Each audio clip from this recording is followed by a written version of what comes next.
예수님께서 이 세상에 오셔서 사람들에게 하나님의 나라를 가르쳐 주셨습니다.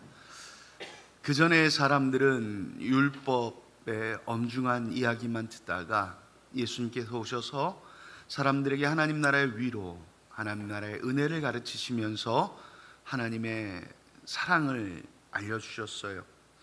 이 말씀이 너무 은혜로워서 사람들은 예수님을 달리 보기 시작했습니다.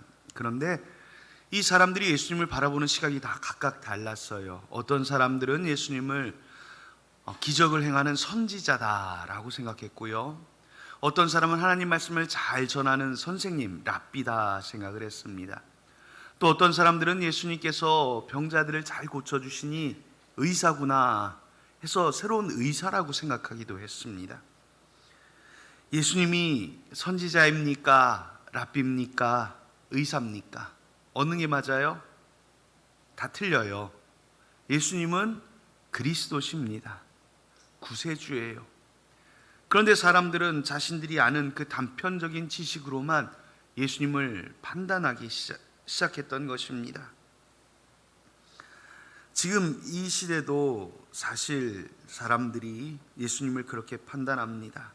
그래서 단편적으로 보고 단편적으로 말하지요.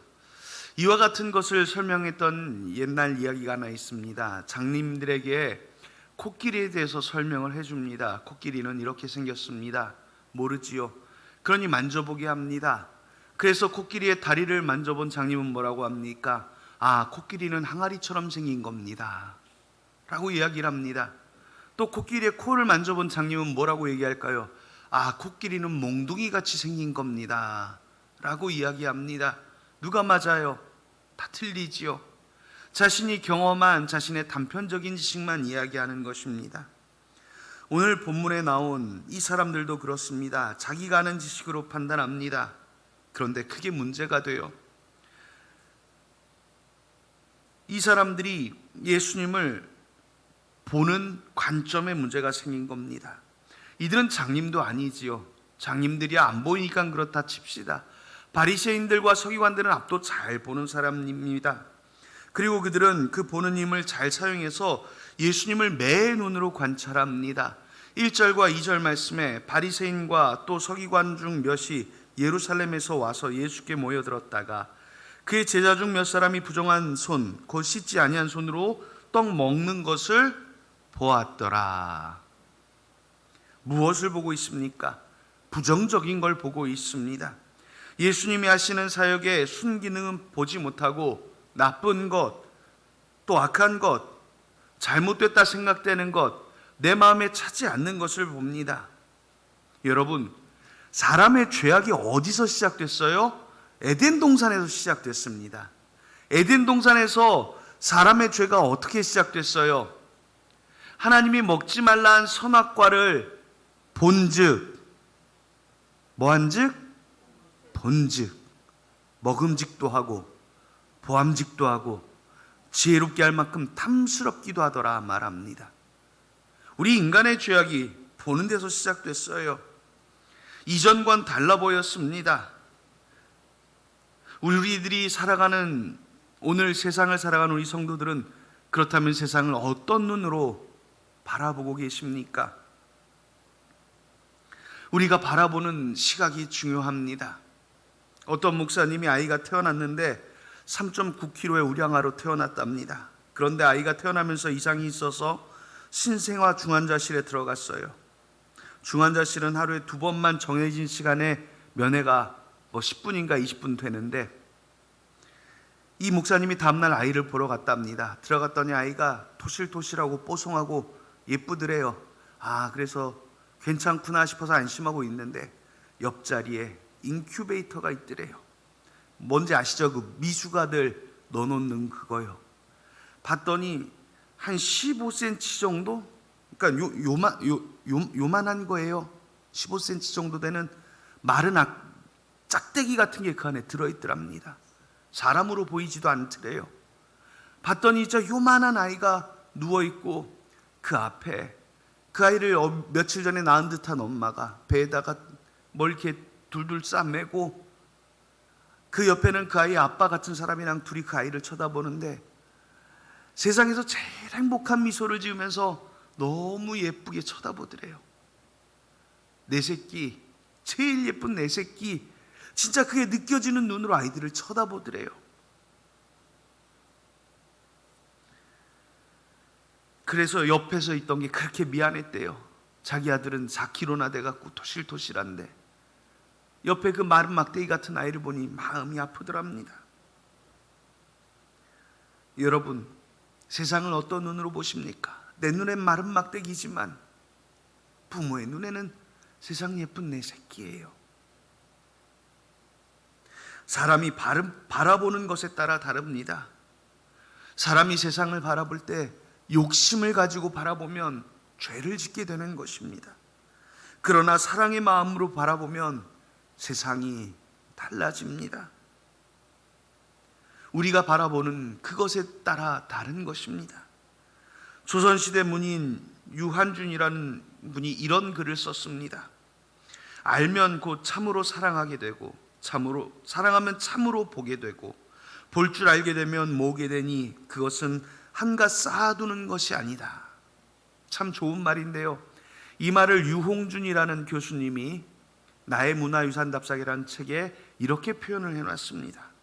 사랑하면 알게 되고 알면 보이나니 그때 보이는 것은 이전 것과 같지 아니하리라. 사랑하는 눈으로 보면 달라진다는 것입니다. 다시 말하자면 욕심으로 바라볼 때는 죄악이 됐지만 사랑으로 바라보면 은혜가 됩니다. 사랑하는 여러분, 사랑의 눈으로 바라봅시다. 그래야 이해할 수 있습니다.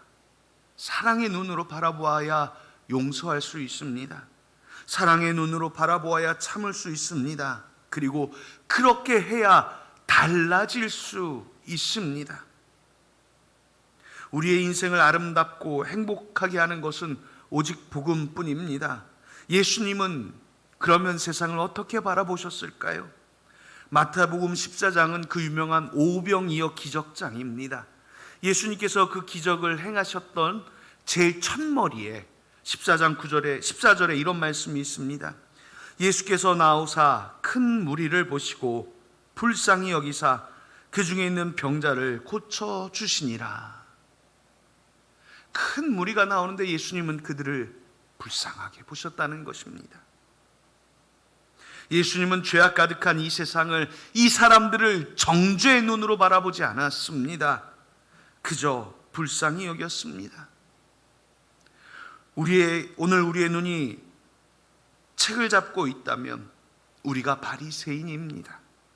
우리의 눈이 고집스럽다면 우리가 서기관입니다.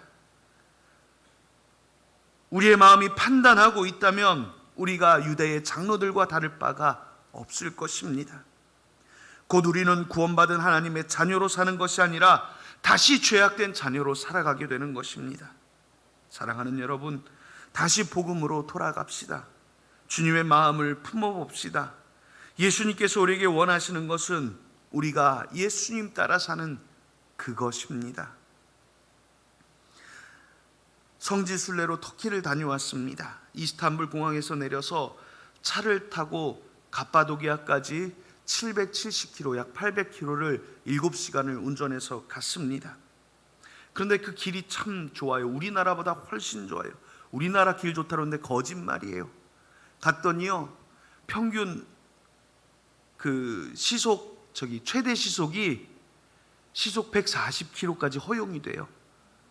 140km까지 법적으로 허용이 돼요. 그래서 조금 더 달렸어요. 170km로 달렸어요.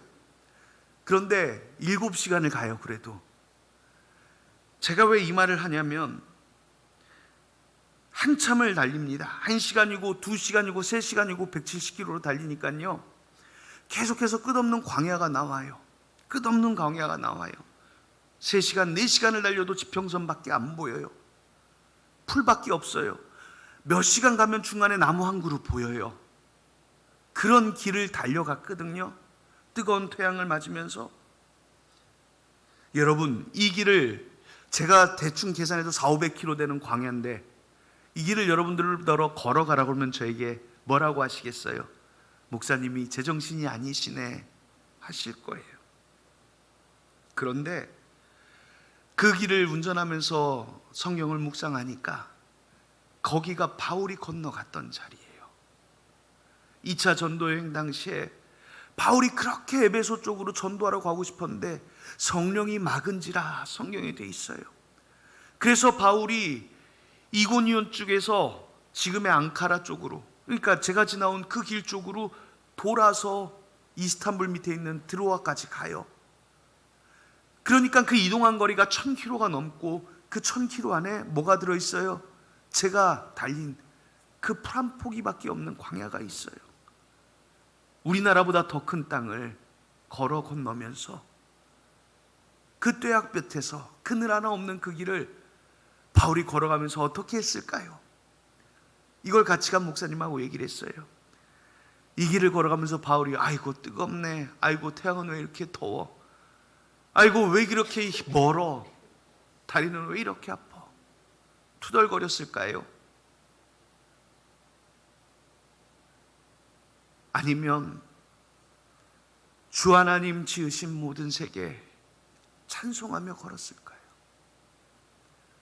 물론 이런 찬송이 그 시대는 없었겠지만 바울의 마음이 어땠을지는 제가 여러분들에게 굳이 말하지 않아도 여러분들도 알 것입니다.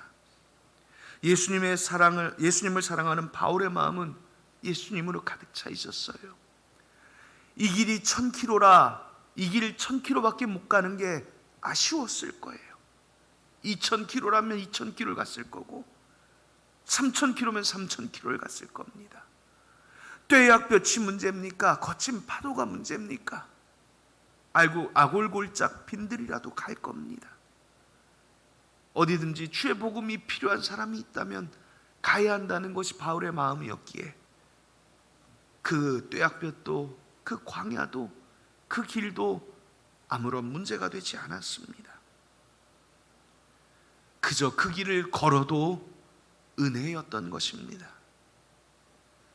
우리 안에 무엇을 채워야 은혜가 넘치는 삶이 되겠습니까? 우리 안에 무엇이 가득 차야 그것이 터져나와 우리가 거룩한 삶을 살아가겠습니까? 우리 안에 무엇이 있어야 인생의 메마른 광야길을 걸어가도 할렐루야 찬송하며 갈 수 있겠습니까? 예수님으로 가득 차야 합니다. 복음으로 가득 차야 합니다. 사랑하는 여러분, 여러분의 삶을 예수님으로 가득 채울 수 있기를 간절히 축복합니다. 사랑으로 가득한 사람만이 사랑의 눈으로 볼 수 있고 그 안에서 사랑이 터져 나옵니다. 율법으로 가득 찬 유대인들은 율법의 눈으로 보며 예수님을 정죄했습니다. 3절 4절 말씀에 이렇게 나옵니다. 바리새인들과 모든 유대인들은 장로들의 전통을 지켜 손을 잘 씻지 않고서는 음식을 먹지 아니하며 또 시장에서 돌아와서도 물을 뿌리지 않고서는 먹지 아니하며 그 외에도 여러 가지를 지켜오는 것이 있으니 잔과 주발과 놋그릇을 씻음이로라. 장로들의 전통이라고 나오는 것은 이것은 율법을 풀어 쓴 미시나라는 것입니다. 이것들은요, 율법이 딱 한 줄로 되어 있으면 이제 그것을 쉽게 지키는 법으로 풀어놓은 거예요. 우리말로 표현하면 이런 겁니다. 파란 불 때 건너라. 그러면 주황 불 때는 어떻게 해야 되나요? 깜빡거릴 때는 어떻게 해야 되나요? 이런 것에 대해서 시행색지처럼 여러 개 풀어놓은 거예요. 그리고 이것들을 잘 지키면 율법을 잘 지키는 것이라고 하여 유대인들에게 늘 이것을 준수하도록 가르쳤습니다. 그런데 예수님의 제자들이 손도 잘 씻지 않고 이 율법을 잘 지키지 않으니 이것을 바라보는 이 바리새인들과 서기관들 눈에 그 삐딱한 마음에는 이것이 영 꼴불견이었습니다. 이게 우리는 이해가 잘 가지 않죠. 그래서 우리가 좀 이해할 만한 상황을 한 가지 더 예를 들어보면 이와 비슷한 상황들이 성경에 많이 나오는데 예수님의 제자들이 안식일에 밀밭 사이를 걸어가다가 밀밭에 있는 그 밀을 손으로 이렇게 쑥 훑었어요. 여러분 옛날에 많이 해보셨죠? 시골에서 다녀보신 분은 이렇게 뭐 나달 같은 게 쑥 훑으면 손에 토록 들어와요. 그러면 이제 이때 이게 아마 이게 많이 말랐던 건가 봐요. 원래는 이게 아직 안 말랐으면 이렇게 까불어도 이렇게 안 날아가는데 말랐던 건가 봐요. 제자들이 그걸 손으로 비벼가지고 다 까가지고 후 분 다음에 그 알들을 먹은 거예요. 그랬더니 장로들이 이걸 보고 율법을 범했다고 정죄를 합니다. 왜냐하면 안식일엔 노동을 하면 안 되는데, 여러분 이 제자들이 지금 미달을 훑어서 수확을 했죠? 깠죠? 타작을 했죠. 그러니까 타작을 한 거라는 거예요. 노동을 했다는 겁니다. 자, 이 상황은 좀 어떤 상황인지 이해가 좀 편하실 거예요. 안식일에 노동을 했으니 범죄했다고 그들을 타박을 했습니다. 부정하다고 했습니다. 자, 이와 비슷한 오늘의 본문의 상황에서 장로들이 예수님께 따지는 게 5절, 6절, 7절, 8절의 내용입니다. 이에 바리새인들과 서기관들이 예수께 묻되 어찌하여 당신의 제자들은 장로들의 전통을 준행하지 아니하고 부정한 손으로 떡을 먹나이까? 이르시되 이사야가 너희 외식하는 자들에 대하여 잘 예언하였도다. 기록하였으되 이 백성이 입술로는 나를 공경하되 마음은 내게서 멀도다. 사람의 계명으로 교훈을 삼아 가르치나니 나를 헛되이 경배하는도다 하였느니라. 너희가 하나님의 계명은 버리고 사람의 전통은 지키느니라. 예수님은 지금 이들이 예배하는 이 모습을 뭐라고 표현하셨어요? 헛되이라고 말하시는 거예요. 헛되이 경배한다. 잘 믿고 살았다고 생각했습니다. 말씀을 잘 따라서 살았다고 생각했습니다. 예배도 열심히 드렸고 주일 성수도 열심히 했습니다. 그런데 예수님이 뭐라고 하시는 거예요? 헛되이 경배하는도다 말씀을 합니다. 즉 주님 말씀이라고 생각하고 따랐지만 제대로 못했다는 거예요. 우리는 그래서 늘 자신을 살펴야 합니다. 열심히 믿는다고 하는데 잘 못 될 수 있습니다. 왜냐하면 우리의 신앙은 늘 실수를 반복하기 때문입니다. 그래도 감사한 일이 뭐냐면요, 하나님은 우리의 신앙이 실수가 가득하고 뭔가 잘 못하고 실수가 이렇게 반복되어도 그것을 흠잡고 트집 잡는 분이 아니라는 사실입니다.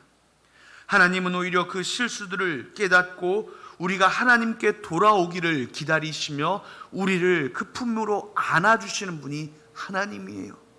그걸 바로 구약 성경이 끊임없이 이야기하는 겁니다. 하나님은 부르십니다. 돌아오라, 돌아오라. 그래서 우리는 늘 기억하고 주님께 돌아가는 삶을 살아야 합니다.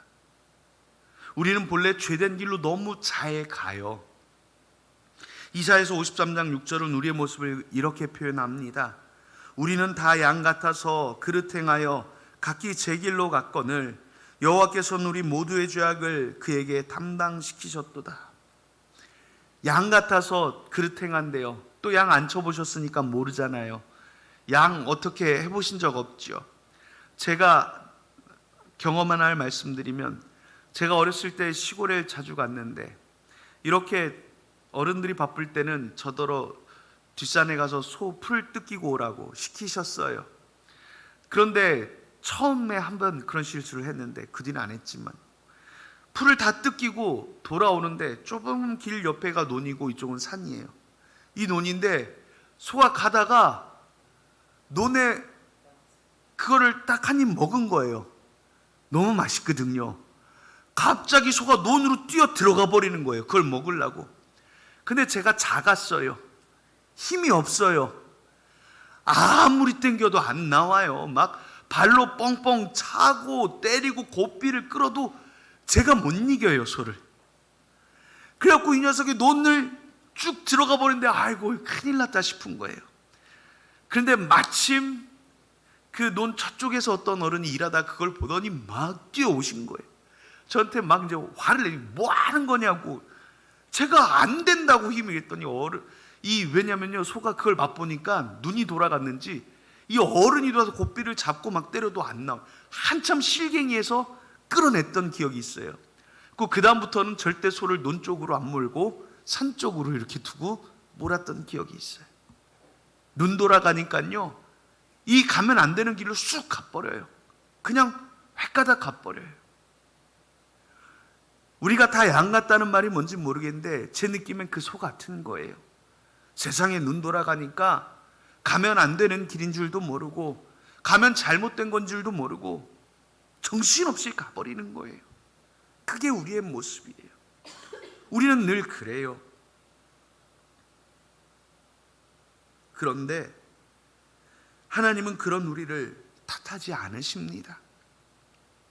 그런 우리를 위하여 오히려 죄된 우리를 어떻게 구원해 주실까, 그거를 고민하신 분이 하나님이세요.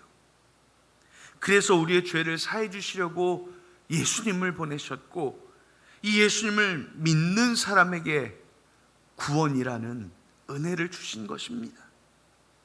우리는 그러므로 늘 죄의 길로 들어가지 않았는지, 우리가 세상에 눈이 돌아가서 세상 길로 행하고 있진 않은지, 우리의 죄됨으로 헛되이 예배하고 있지 않은지 늘 돌아보셔야 합니다.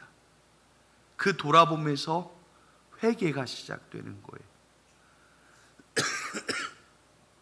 회개의 회자는 돌아선다는 말입니다. 우리가 돌아설 수 있어야 합니다. 자신을 살피지 못하면 헛되이 경배하는 성도가 됩니다. 우리가 예배하고 찬송하고 기도하는 일이 헛된 예배가 될 수 있다는 것은 아주 무서운 경고입니다.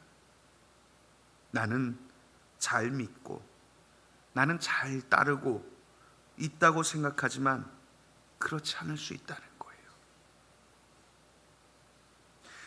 이렇게 자신을 늘 살피고 깨달아야 합니다. 이렇게 자신을 살피는 사람을 성경은 겸손하다 말하는 것입니다. 그저 내가 저는 아무것도 아닙니다, 고개 숙이는 사람이 아니라 하나님 앞에 자신을 늘 돌아보고 하나님 앞에 늘 회개하는 사람이 성경이 말하는 겸손한 사람이며, 성경은 이렇게 겸손한 사람에 대하여 겸손은 존귀의 앞잡이니라 말씀을 합니다. 자기를 낮추는 그런 겸손보다 더 훌륭한 겸손, 곧 우리 주님 앞에 자신을 돌아보고 자신의 모습을 늘 살펴 하나님께로 향하는 성도들만이 우리 주님이 주시는 축복을 받는 성도가 되는 줄로 믿으시기 바랍니다. 예수님은 이렇게 말씀하시고 다시 제자들을 불러서 이것을 설명해 주신 게 14절에서 16절 말씀인 거예요. 무리를 다시 불러 이르시되 너희는 다 내 말을 듣고 깨달으라.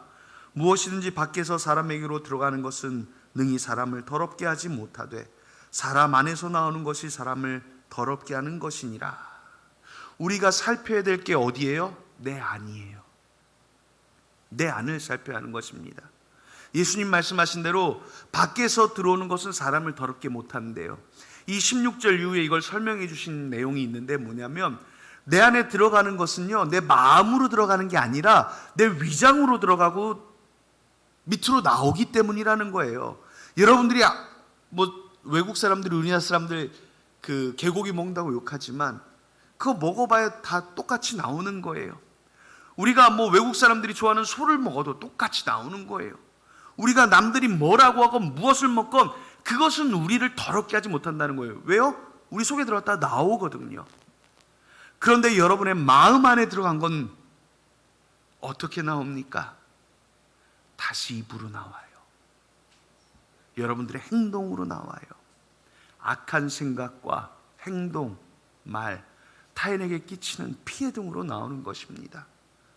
그래서 성경은 말씀하는 것입니다. 무엇이든지 밖에서 안으로 들어가는 것이 사람을 더럽게 하는 것이 아니라 사람 안에서 밖으로 나오는 것이 사람을 더럽게 하는 것입니다. 여러분, 내 안에서 죄된 것이 나올 때, 죄된 것이 뿜어져 나올 때 나는 죄인이 되는 것입니다.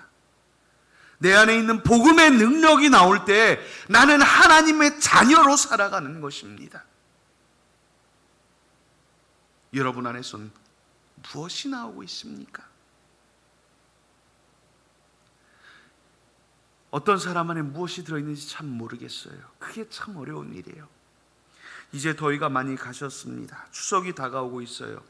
추석이 되면 여러분 송편 만드시죠? 요새는 이 집에서 저희 아이들하고 송편을 만들 때는 저는 딱 한 개밖에 안 넣어요. 설탕. 다른 송편은 만들질 않습니다. 그런데 제 왜 어렸을 때 기억이 있거든요. 어렸을 때 시골집에서 추석 때 송편을 먹으면 저희 집에서는 제일 많이 들어있던 곡물이 콩이에요. 요새는 콩 들어간 송편 많이 없죠. 근데 옛날엔 콩 들어간 송편 참 많았어요. 그리고 설탕 들어간 건 거의 없었어요. 그래서 맨날 송편을 보면서 고민하는 거예요. 어떤 게 설탕이 들어있을까 고민하다가 요건 콩 안 들었겠지 하고 딱 씹었는데 콩이 한 입 씹혀 먹히면 이걸 뱉을 수도 없고 안 뱉을 수도 없고 끝까지 먹긴 먹는데 맛은 별로 없고 그랬던 기억이 나요. 그 안에 무엇이 들었는지 잘 몰라요. 먹어봐야 알아요. 사실 사람도 서로 알지 못합니다. 그 사람 안에 무엇이 들었는지 우리 알지 못해요. 알 수가 없어요. 하지만 그것이 어디에서 드러납니까? 그 삶을 보면 드러나는 것입니다. 그 삶 가운데 드러나는 것입니다. 여러분들의 삶에 여러분들의 속이 비추어집니다. 내 안에 복음이 가득 찼는지, 내 안에 예수님이 가득 찼는지, 내 안에 죄된 것이 가득한지 여러분들의 삶을 보면 스스로 알 수 있을 것입니다. 그러므로 사랑하는 여러분, 우리는 예수로 가득 채우는 삶을 내 안에 예수로 가득 채울 수 있게 되기를 축복합니다. 설교를 마치겠습니다. 죄된 마음으로 가득 찬 바리새인들과 서기관들은 죄된 눈으로 바라보고 죄된 마음으로 정죄했습니다. 그런 마음에는 기쁨이 없어요. 감사가 없어요. 그런 마음은 행복도 없어요.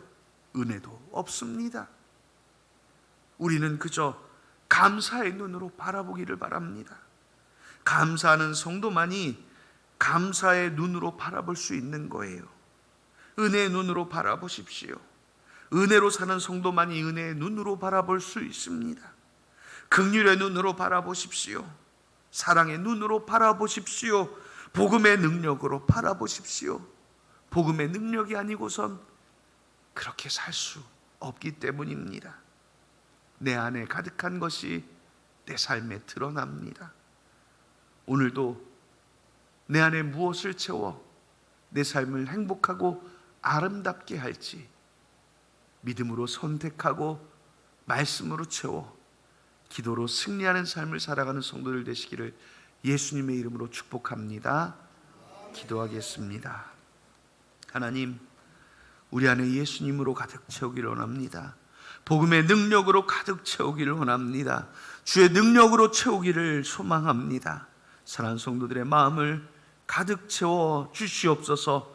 성령의 능력으로 가득 채워주사 사랑하는 성도들의 삶이 사랑이 넘치고 행복이 넘치고 기적이 넘쳐나는 삶이 되게 하여 주시옵소서. 일마다 때마다 우리의 모습을 돌아보아 주께로 돌아가고 주께 돌아가 주의 능력과 축복을 얻는 참된 주의 자녀의 삶을 살게 하여 주시기를 예수님의 이름으로 기도하옵나이다. 아멘.